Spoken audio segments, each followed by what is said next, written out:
Los Angeles Rams at the Seattle Seahawks. The Rams favored by 1.5 here in Seattle. 4-4 Seahawks, the 3-4 Rams. The Rams are the only team under 500 in the NFC West. Seahawks, 49ers, Cardinals all tied at 4-4. Over-under is 48.5 for this one too, Sam, per FanDuel. DK Metcalf remains out of practice, but is hopefully going to play, and I think that's transformative for this offense. I think we saw last week, it's not the same when they don't have him out there. Like, he brings something to that receiving core that they simply don't have outside of him in a different, like, strength, size, but the vertical threat is the big thing. They just don't have that. And when you have a quarterback like Geno Smith, one of his biggest traits is that deep ball. So if you take that off the table, it's a totally different offense, and I don't think it functions nearly as well.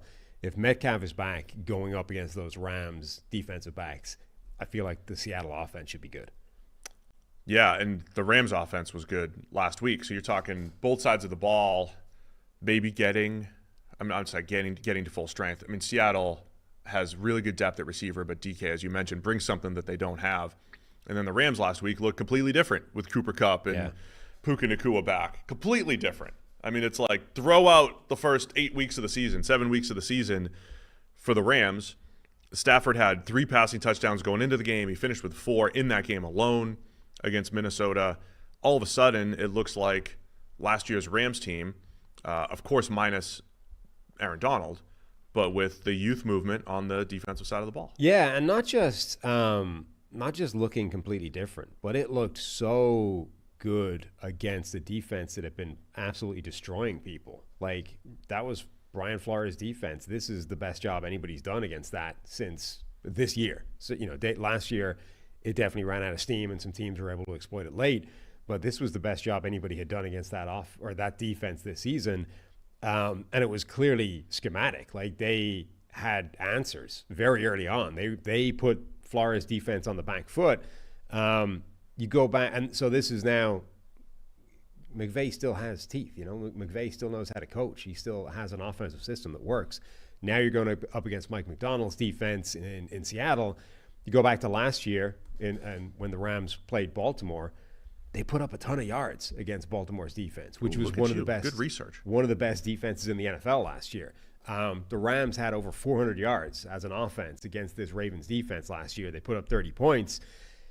I mean, if they're able to roll again and have answers to a difficult defense, this could be this is why the over-under is reasonably high. This could be a massive shootout.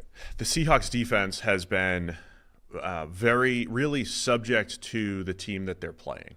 And we talk a lot about that for defenses, where it depends on who you play, right? Remember, through 3 weeks, they had some sort of record, like fewest passing yards allowed for a 3-0 team since the 70s, right? Love those stats.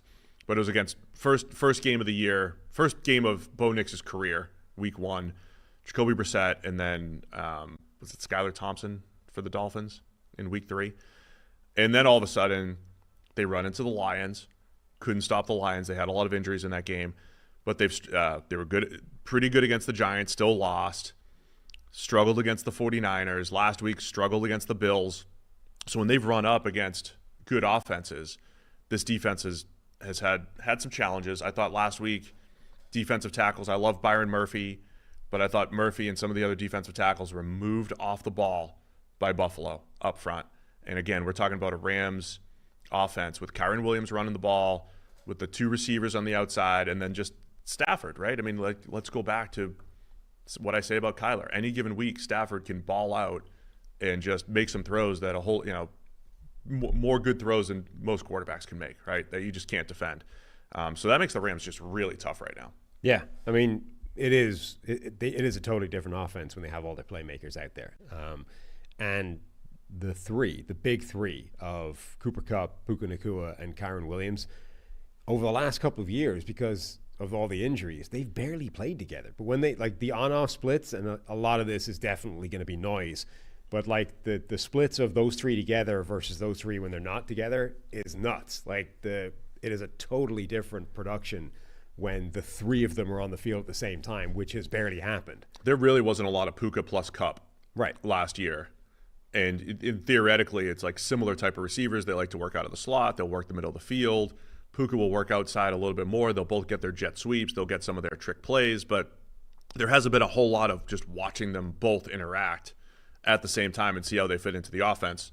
They fit fine, but we get to see more, which is great. I think it'll be a good game. I think for Seattle too, the one last thing I want to highlight, Ken Walker's a really good player. They got Charbonnet. The inconsistency at right guard. They have Anthony Bradford at right guard. I thought Christian Haynes might have a shot to come in and play this year. He's disappointed when he's had opportunities.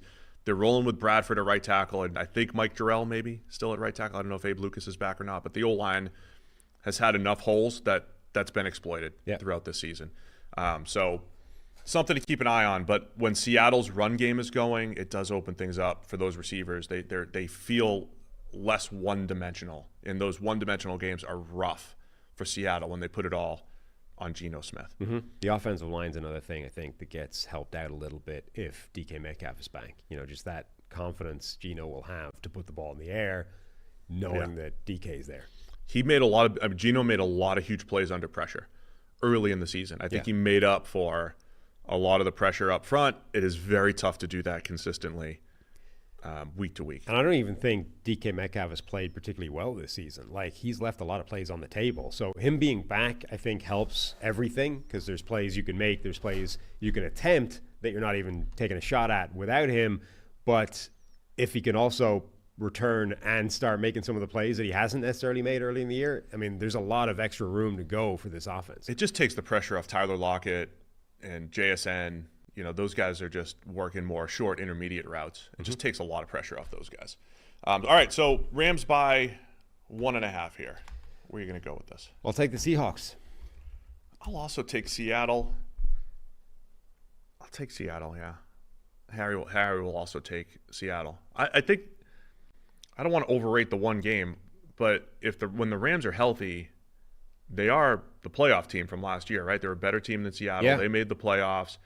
They went into last year with Stafford, Donald, Kupp, and a whole bunch of unknowns. The unknowns became knowns pretty quickly, and they became a pretty feisty playoff caliber team, right? I don't want to underrate them, but I'll take the home underdogs in Seattle right now. Thanks for watching all the way to the end of our video. For more great content, click here to subscribe and here to watch another video. We'll see you again soon.